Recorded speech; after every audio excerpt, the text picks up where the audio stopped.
Hey guys! Welcome back sa ating YouTube channel. Again, this is BM Gaming and today, ang pag-uusapan natin is all about Soul Wonder.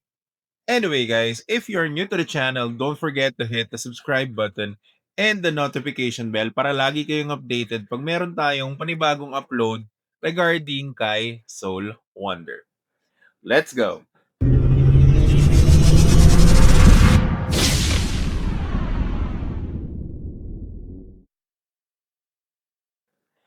So, hey guys! Welcome back sa channel natin. So today, magre-review tayo ng isang bagong game na papalabas pa lang sa Steam and Stove.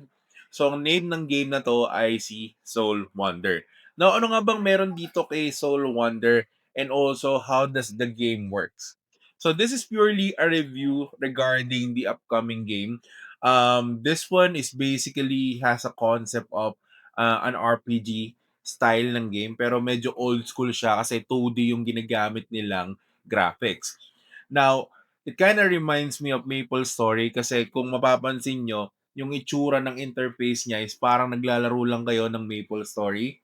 And pati yung character, no, somehow merong similarities with Maple Story. But the gameplay is a bit different from how Maple Story works. Kasi di ba sa Maple Story, you can see other players in the map. Dito guys, solo gameplay siya. So it means that you're actually playing by yourself and you're just trying to make progress doon sa character nyo. Now, ano nga ba yung mga dapat nyong malaman dito sa game na to before even playing? So number one, magiging available na siya or available na yung early access niya guys dito sa Steam. So kung mapapansin nyo, pwede nyo na siyang i-add to cart dito. So this one is actually a paid game. So kung mapapansin nyo, mabibili nyo siya for 134 pesos right now kasi naka 60% off siya. But you can also buy the bundle which is 237 pesos. Still a good deal kasi tatlong game na yung makukuha nyo pero mabibili nyo lang siya 237 pesos. Now, the original price of it is around 335 pesos pero this promotion is still active so you can still add this to your cart para malaro nyo siya. Now, the thing is that available din siya sa stove. So ito yung stove page. So yan, nandito na rin pala siya guys. So kung mapapansin nyo, mas mura sa Steam. So pag binili nyo siya sa Steam, mas ano siya, mas cheaper siya ng around 100 pesos. So yan. So I think sa Steam nyo na lang kunin para at least, di ba, makamura kayo ng 100 pesos. But anyway, the game is designed for those players na talagang ang trip is RPG lang and platformer lang yung style ng gameplay. Okay? Now, here's how it works. So, dito, on the first side ng map, tuturuan kayo kung paano kontrolin yung characters nyo, like yung basic movements, kung paano mag-move forward, backward, kung paano mag-jump. So, usually, yung movement nito is like Maple Story. So, arrow, okay, so arrow left, going to the left, arrow right, going to the right. Okay, yung up and down, depende yan kapag nasa taas kayo ng platform, tapos gusto nyo bumaba, you can combo it with a jump para mag-jump down kayo. Tapos meron ding jump na natural, which is letter C lang. Now, kung mapapansin nyo dito, there are 5 weapons that you can actually explore with. Now, if you want to know what type of weapon is it and also ano yung mga abilities within the weapon, you can actually go doon sa tapat ng weapon and then meron ditong option to click up and down. So if you want to read the description of the weapon, you can just press up button and then G. And then from here, makikita nyo na yung mga skills available. Now, itong skills na to, may mga cooldown siya. Kung mapapansin nyo, ito, ang cooldown is 8 seconds. Ito, 5 seconds. Ito naman, 15. Ito, 20 seconds. Okay? Now, if you wanted to do a detailed check or if you wanted to do like swap the weapon itself, let's say gusto nyo gamitin yung weapon na yan. So, kailangan nyo lang i-press yung arrow down button and then click nyo lang yung G or yeah, you just have to press G and you will be able to use the weapon. So kung mapapansin nyo, equip na natin yung weapon na yan. Now, kunwari gusto niyo namang check yung ibang weapons, gusto niyong i-swap, so gano'n lang din. Kumbaga same pattern. This shows you the effects and also, the skills that is available, at the same time yung cooldown. So I think they have a fixed cooldown, system pagdating sa mga skills. Okay. Now, gusto kong kunin na weapon dito guys is itong dalawa, yung, mga melee weapons. Okay. So, let's say gusto kong i-acquire 'to, so palitan natin 'yan. Then, kung gusto niyo naman mag-switch kasi 'di ba dalawa yung slot dito sa baba, makikita niyo na merong weapon 1, weapon 2. So if you wanna switch, you just need to click on spacebar and then, click on letter G. So ayan, equip na natin yung dalawang weapon. Now, these 5 weapons, tatlo diyan or dalawa diyan guys are long range weapons, and then etong tatlo sa gitna is basically melee weapons. So depende sa playstyle niyo kung ano yung trip niyo na gawin, okay? But anyway, mas maganda din na meron kayong range weapon. So kunin natin 'tong, bow, ayan. So, once na kinuha niyo 'yan, of course, automatic equip niyo na 'yan. Now, we're ready to fight, 'no? So, we just have to go to the right side of it and makikita niyo 'tong parang portal. So, dito mag enter kayo sa mga stages na tinatawag. Now, itong mga stages na 'to, meron siyang specific number of mobs. So, eto kung mapapansin niyo guys 'no, meron tayong dash, that's letter Z, which is ituturo din 'yan sa tutorial. Letter Z as in zebra guys, and then yung letter C naman is yung jump. Okay? So, 'yan.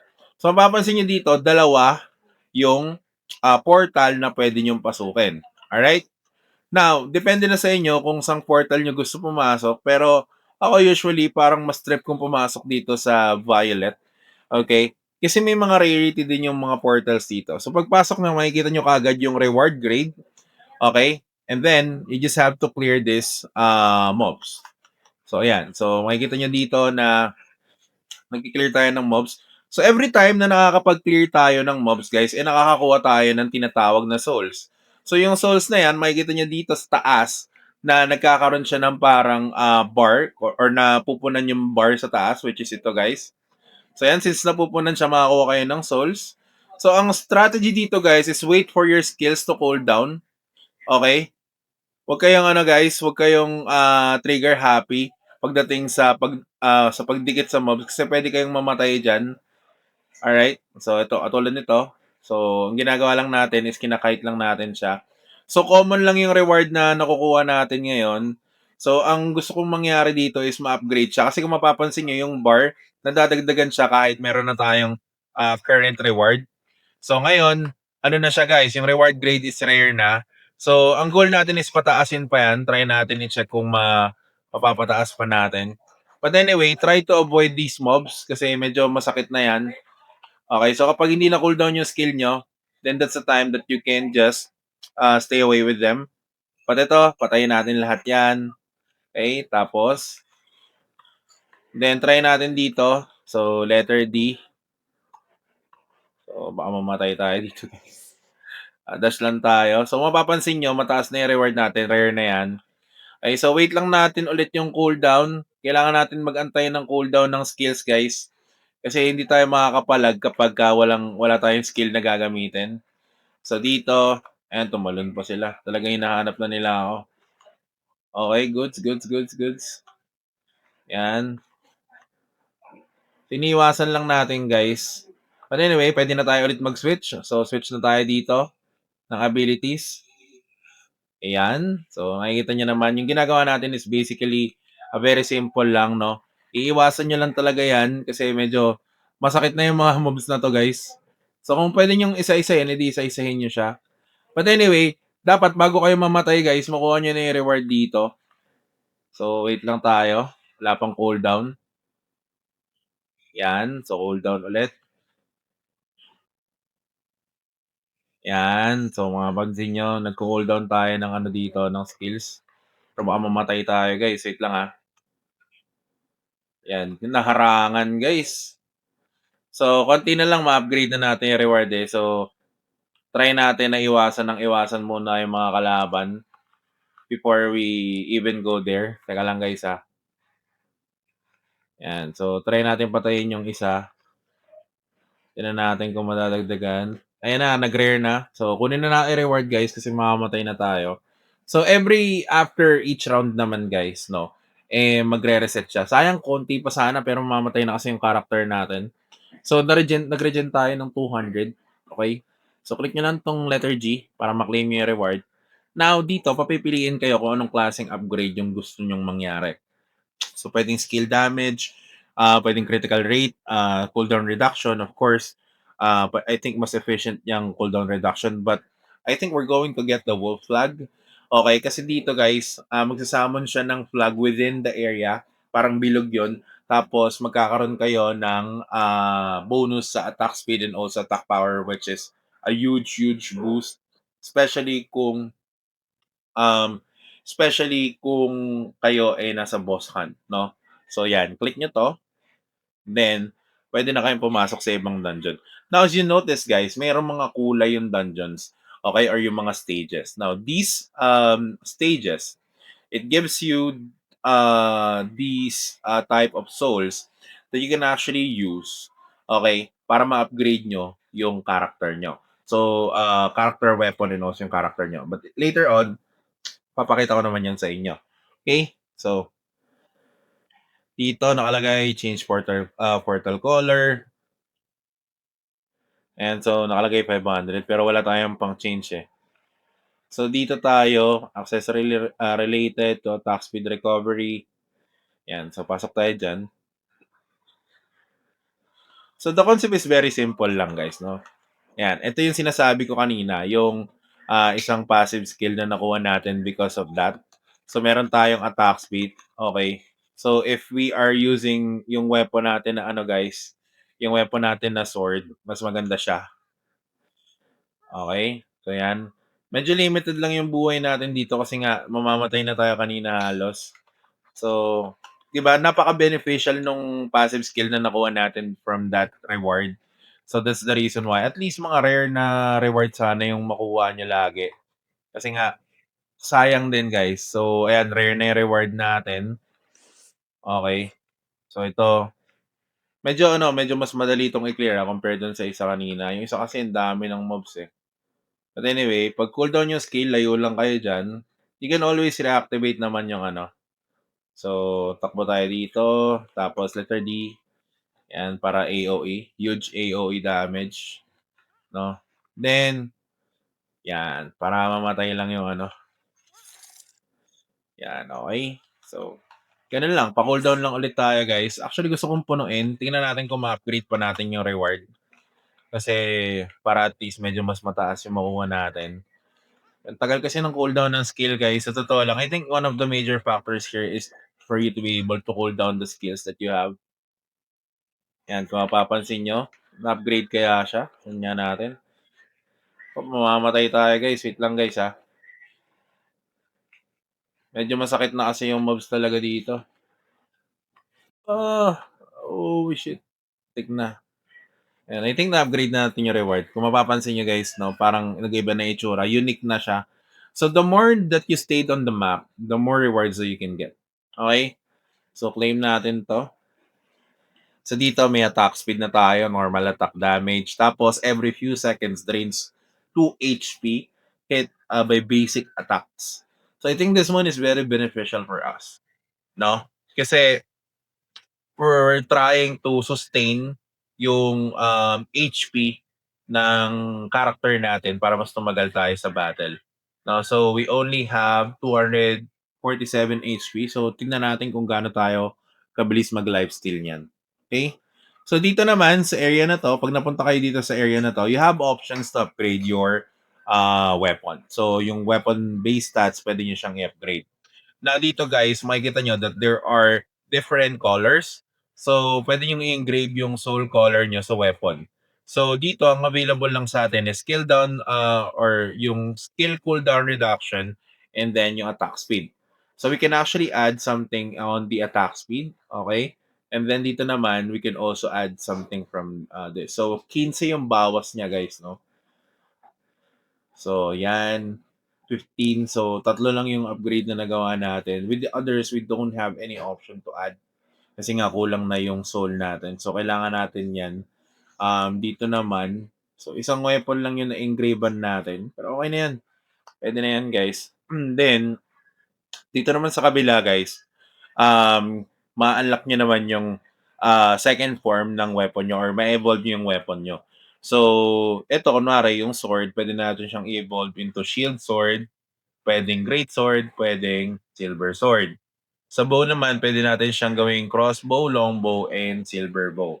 So, of course mas mataas yung attack niyan compare sa first, generation weapons, okay, which is pretty good especially if you're going to make progress in this game as well. Okay, napunta na tayo dito. So, kung mapapansin niyo nag-iba na naman yung portal color niya, okay. So, yan 247. So, let's check kung makaka-lifesteal tayo. So, medyo okay siya pre. Nakaka-lifesteal tayo so we can sustain. So we can go for a higher ano ng, tier ng maps na 'to 'no. Ayan, so basic attacks lang yung may lifesteal guys. So try natin mag-lifesteal ng mag-lifesteal. Okey, may attack speed buff naman tayo. So kahit dito na lang siguro tayo sa gitna, we can definitely recover our HP in full. Alright, so ganun ang gagawin natin ngayon dito. We will get as many souls as we can. Para din 'no, ma-upgrade natin yung character natin. Anyway, nice one, yan. So try natin, okey. Try natin mag-basic attacks lang sa mga kalaban para maka-lifesteal tayo, which is good 'no, nasu-sustain na natin ngayon. So ito, I think mabilis tayong makakuha ng HP dito. So unique na yung reward, nasa stage 3 na tayo actually guys. So try natin mag-change form kasi parang mas okey yung mag-ano, mag-archer dito because of the range. Pero try natin na i-clear din 'to. I think hindi ko na siya ma-upgrade guys. Ito na siguro yung final, reward. So obtain na natin 'yan. Hindi na kasi siya gumagalaw guys, eh. So puwede tayo ulit pumunta sa tree. Pero tingnan natin kung ano yung upgrade na makukuha natin. So critical damage, critical rate, critical damage. So dito, I think mas maganda guys, critical damage ta's may cooldown reduction which is good for us. Pero ito, when direct attack triggers at critical hit, drains 2 HP. So I think ito na lang, Spark Cloak na lang tayo kasi may critical damage tayo dito. Then, we try to go for this one. Tingnan natin. Okay, so puno na ulit yung buhay natin guys. Solve na yung isang problema natin nung umpisa, 'di ba? So yun lang yung gusto kong mangyari guys. Kasi mahirap siyang i-sustain kapag wala kayong ganyang klase ng ability, yung parang, lifesteal kung tawagin 'no, sa ibang games. Anyway, 'yan. Then, okay, goods. So, dito lang tayo sa gitna guys kasi sayang yung buff, eh. Antayin lang natin na lumapit yung mob sa'tin. So, hanggang unique lang pala yung reward. After ng rare, unique na yung reward na makukuha. Pero I think depende din sa progress na ginagawa niya sa maps 'no. Tingnan natin kung ma-upgrade pa natin siya other than unique. So, dito punta tayo dito guys, kasi nandito yung mga kalaban. Ayan, unique na yung ano natin. Pero hanggang unique lang ata, hindi na yata 'to ma-upgrade, eh. Wala na guys, hindi na siya ma-upgrade. So, hanggang unique lang ata, wala atang legendary. Pero tignan natin, I will still explore the map. So, attack speed, critical, I think this one is good. Movement speed, evasion, or overwhelm that attacks enemies. Uy, puwede din 'to, 5 basic attacks. Excessive no damage death, attack speed must increase 50% cooldown. Hmm. So, yung benefit nito guys 'no, compare dun sa isa. Uy, meron din siyang ano, fatal, skill charging. Upon defeating enemy, there is a 10% chance of an apple will drop. Chances kasi 'to, eto naman, damages or damaging an enemy increases attack speed. So ito I think will be a better option. So hopefully makapag-collect pa tayo ng iba 'no, para bago tayo pumunta sa boss room, eh, makapag-upgrade pa tayo. Well, anyway, I think hindi na tayo makakapag-upgrade ng, or di na natin ma-evolve yung weapon natin. So unfortunately, 'no.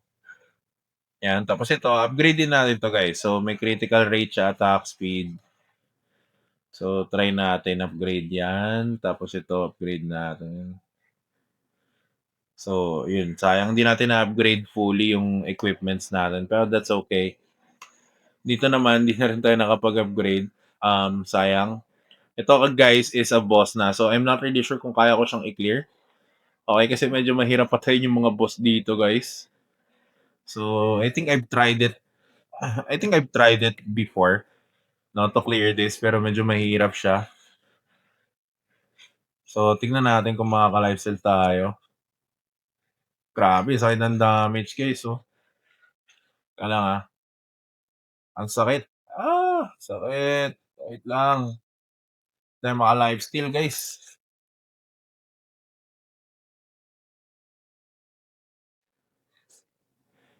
Tayo tayo sa kanya. Grabe, ang sakit, oh. Yun lang ang problema, no? May lifesteal nga tayo pero di tayo maka-lifesteal. Ayan, so gano'n kahirap yung boss, guys. So hindi ko pa kabisado yung attack patterns nito. So this game actually makes it more challenging.